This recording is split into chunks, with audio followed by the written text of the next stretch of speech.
The security guard's hands were rough when they grabbed Drive. Miriam Chen's arms, yanking her from C-12B with a force that made her shoulder crack audibly. Her reading glasses flew off, clattering somewhere under the seats, and the medical journal she'd been studying scattered its pages like wounded birds down the narrow airplane aisle. She didn't resist, didn't fight back, because after 36 hours on her feet in a rural Sudanese field hospital, after watching 3 children die from preventable diseases, after using her own money to buy antibiotics because the supply chain had failed again, Miriam Chen was simply too exhausted to do anything but let herself be dragged. "Please," she said quietly, her voice hoarse from dehydration. "I have a patient waiting. I'm a doctor. I need to get to Boston. Ma'am, you need to exit the aircraft now." The guard's voice was mechanical, rehearsed. "You've been randomly selected for removal due to overbooking." Miriam's mind struggled to process the words. Random, selected, removed. She'd checked in on time, had her boarding pass, had already been seated for 20 minutes when they'd made the announcement asking for volunteers to give up their seats. She'd stayed silent then, thinking of James, her James, lying in Massachusetts General's ICU with stage 4 pancreatic cancer, asking for her, needing her. "I'm a physician with Doctors Without Borders," she tried again, reaching for her bag, for identification, for something to make them see her as human. "My husband is dying. I haven't seen him in 4 months. Please, I'll pay extra, all. Security matter, ma'am, please don't make this difficult." But it was already difficult. It was impossible, because as the guard pulled her toward the exit, as other passengers watched with their phones raised and their faces frozen in that peculiar mixture of horror and excitement that comes from witnessing someone else's humiliation, Miriam felt something inside her chest crack open. Not her heart, that had been breaking slowly for months, every time James's voice on their satellite calls got weaker, every time he said, "It's okay, help the people who need you, I'll still be here when you get back," even though they both knew he might not be. No, what cracked open was something harder and colder. Her belief that if you did good work, if you sacrificed everything, if you saved lives and slept on dirt floors and held dying children and gave until you had nothing left to give, the universe might show you some small mercy in return. They dragged her through the terminal like a criminal. Not walked, dragged, her feet stumbling over the industrial carpet, her scrubs, she hadn't even had time to change out of her scrubs, disheveled and stained with rust-colored patches that might have been dirt or might have been blood or might have been both. People stared, a child pointed, a woman whispered to her companion, and Miriam caught the words, drunk, and drugs, and wanted to scream that she was sober, that she'd been sober through 36 hours of surgery and death and impossible choices, that she was more sober than she'd ever wanted to be. They left her at the gate. Just left her there with her bag and her scattered dignity and a gate agent who wouldn't meet her eyes as she explained that Miriam could take the next available flight in 18 hours. 18 hours. James might not have 18 hours. Miriam stood there, swaying slightly, and pulled out her phone with shaking hands. The screen showed 43 missed calls. 43. She knew what that meant before she even checked the voicemails. But she checked anyway, because hope was a disease she couldn't cure, and played the first one. "Miriam, it's Rachel." Her sister-in-law's voice was thick with tears. "James is asking for you. They've moved him to comfort care. You need to come home. Please come home." The next message, "Miriam, where are you? The flight tracker says you took off but now it says you're still in Frankfurt." Then, "The doctors say maybe 48 hours. Maybe less. He keeps saying your name. God, Miriam, please." The final message was just crying. Miriam stood at gate B37 in Frankfurt International Airport and made a sound that wasn't quite human. It came from the same place as the cracking feeling in her chest, from the accumulation of every impossible choice, every patient she couldn't save, every night James had eaten dinner alone, every birthday and anniversary and ordinary Tuesday she'd missed while she was somewhere else saving someone else's husband, someone else's father, someone else's love. She called the airline, was transferred 6 times, spoke to representatives who read scripts about policy and procedures and how sorry they were for any inconvenience. She explained about James, about the cancer, about how she'd been gone for 4 months because there was an outbreak and children were dying and she couldn't just leave. About how she'd finally gotten on this flight, finally been on her way home, and they'd dragged her off like she was nothing. "I understand your frustration, ma'am," the voice on the phone said, managing to sound both sympathetic and completely indifferent. "But our hands are tied. It's policy. Your policy is killing my husband." Miriam's voice cracked. Several travelers turned to stare. "I'm a doctor. I save lives. I've saved hundreds of lives. And you're telling me I can't get on a plane to see my husband before he dies because of policy? The next available flight departs at 11:47 a.m. tomorrow. I can confirm your seat on that." Miriam hung up. She stood there in her stained scrubs, in the middle of one of Europe's busiest airports, and felt the full weight of her exhaustion crash over her like a wave. She'd been running on adrenaline and necessity for so long that she'd forgotten what it felt like to stop.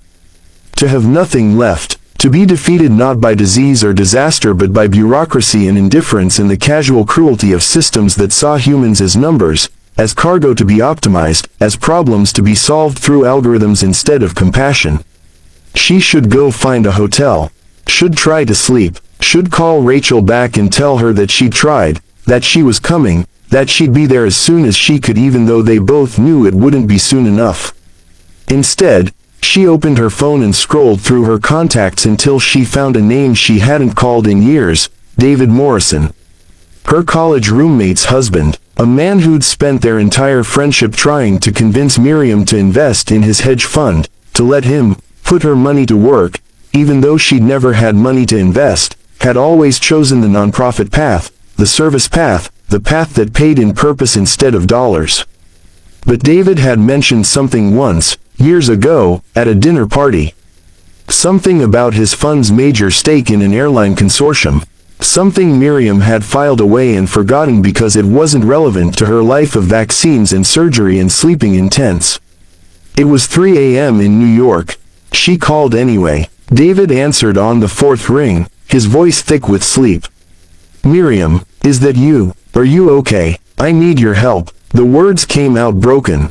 "I need you to tell me the truth about something. Your fund, it has holdings in airlines, right? International carriers. Miriam, what's going on? Where are you?" She told him, all of it, the field hospital, the flight, the dragging, James, the 18 hours that might as well be 18 years because time meant different things when someone you loved was dying. She told him about the representative reading scripts about policy while her husband's cells multiplied and destroyed him.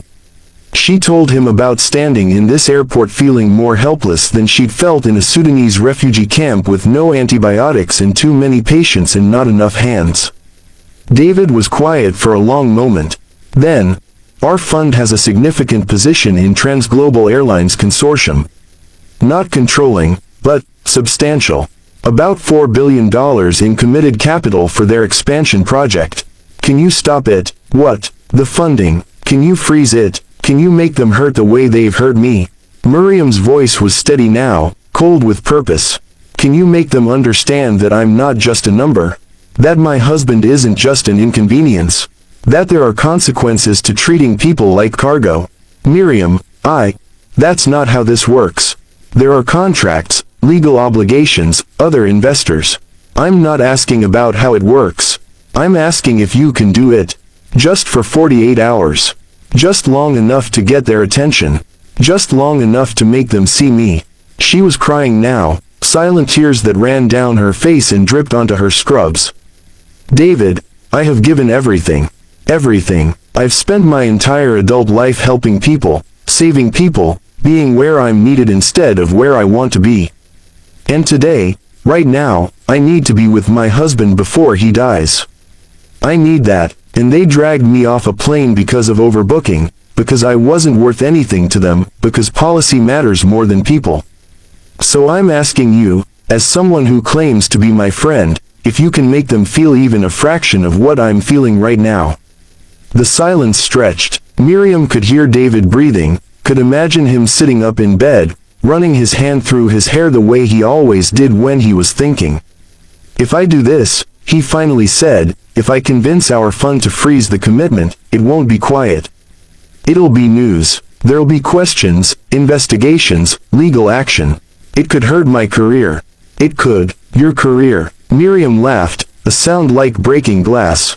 James's career was teaching literature to high school kids.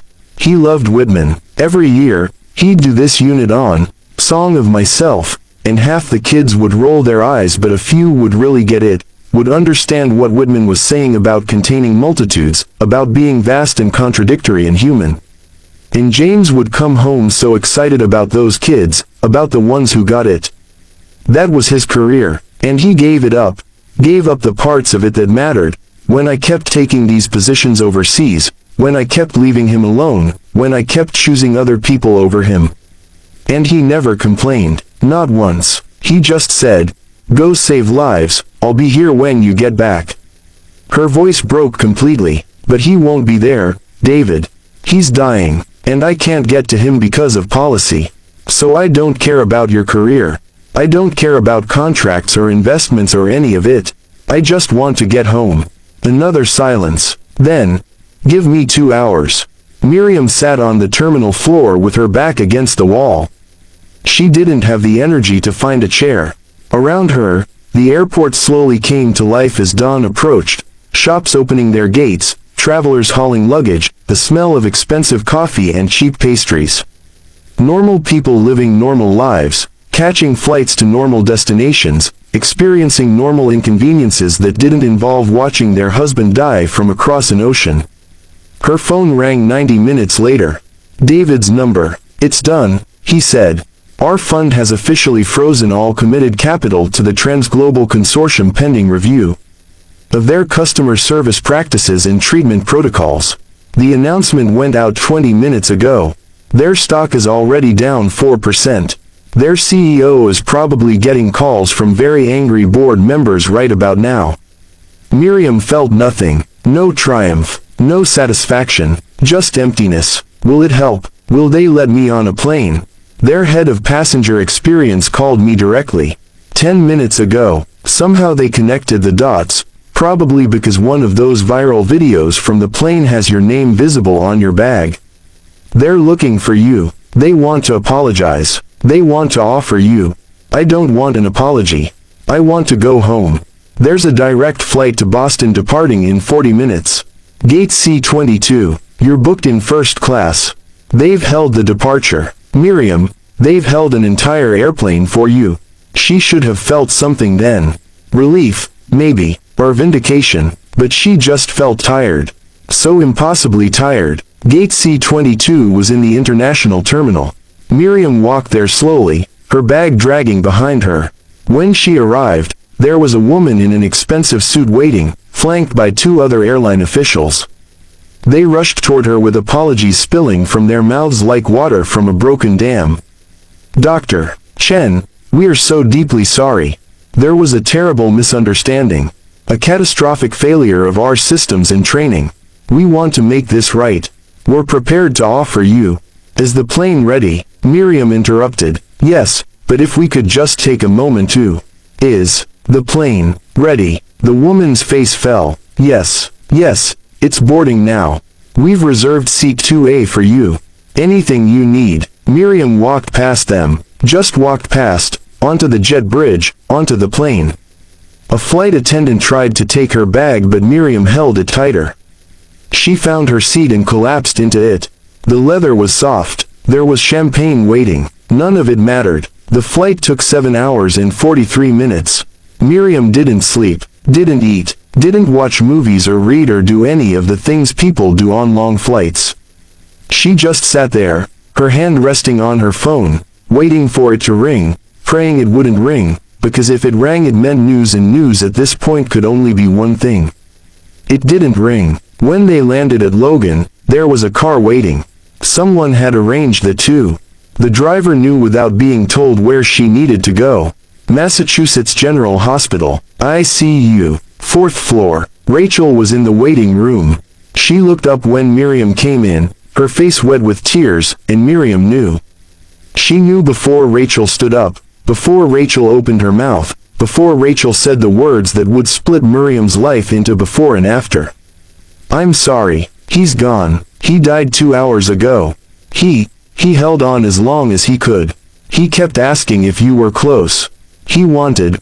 Rachel's voice dissolved into sobs. Miriam didn't cry, couldn't cry. She just stood there in her stained scrubs, in this hospital that smelled like antiseptic and death, and felt the final piece of her heart crack away. "Can I see him?" They let her into his room. James looked small in the hospital bed. Peaceful. Someone had closed his eyes and folded his hands and done all the terrible gentle things nurses do to make death look less like death. Miriam sat beside him and took his hand. It was still warm, almost warm. "I tried," she whispered. "I tried so hard to get here. I stopped a $4 billion deal. I made them see me. I made them hurt. I did everything I could." Her voice broke, "But I was still too late. I'm always too late." She sat there for an hour, maybe more, holding his hand, telling him about Sudan, about the children she'd saved, about the outbreak they'd contained, about all the reasons she'd been gone. All the justifications that meant nothing now. All the lives she'd saved that didn't matter because she'd lost the one life that mattered most. Eventually, Rachel came in, sat beside her, put an arm around her shoulders. "He knew you loved him," Rachel said softly. "He knew you were trying to get here. He wasn't angry. Even at the end, he wasn't angry. He wanted you to know he understood. That he was proud of you. That all the kids whose lives you saved, they mattered too. That you made the right choice, even if it was the hardest one." Miriam finally cried then, deep, wrenching sobs that came from the same place as the crack in her chest, from the place where love and loss and sacrifice tangled together into something too painful to examine. She cried for James, for the children in Sudan, for the life she'd chosen and the life she'd lost, for the impossible mathematics of loving more than one thing, of being needed in more than one place, of having to choose who to save when you couldn't save everyone. The story broke the next day. Doctor dragged from plane, freezes billions in airline funding. It went viral. Think pieces, outrage, congressional hearings about airline passenger rights. The airline CEO resigned. Policies changed. Miriam became a symbol of resistance, of standing up to corporate indifference, of the power of one person to force accountability. But Miriam didn't care about any of it. She went back to work 3 weeks after James's funeral. Back to Doctors Without Borders. Back to field hospitals and impossible choices. Because that's what she knew how to do. Save people, help people, be where she was needed even when it cost everything. She just carried the cost differently now. Carried James with her in every choice, every patient, every life she saved that he'd never meet. Carried the knowledge that there are no right answers when love demands you be in two places at once. Only choices, hard choices, choices that crack you open and remake you into something harder and softer all at once. And sometimes, late at night in her tent, she'd think about that moment in the Frankfurt airport. About standing there broken and exhausted and deciding to fight back the only way she knew how. About whether freezing $4 billion had made any real difference, whether it had changed anything important, whether revenge against indifference could ever equal the sweetness of one more hour with someone you loved. She never found an answer. Just kept working, kept saving lives, kept carrying James and all the contradictions of loving in a world that demanded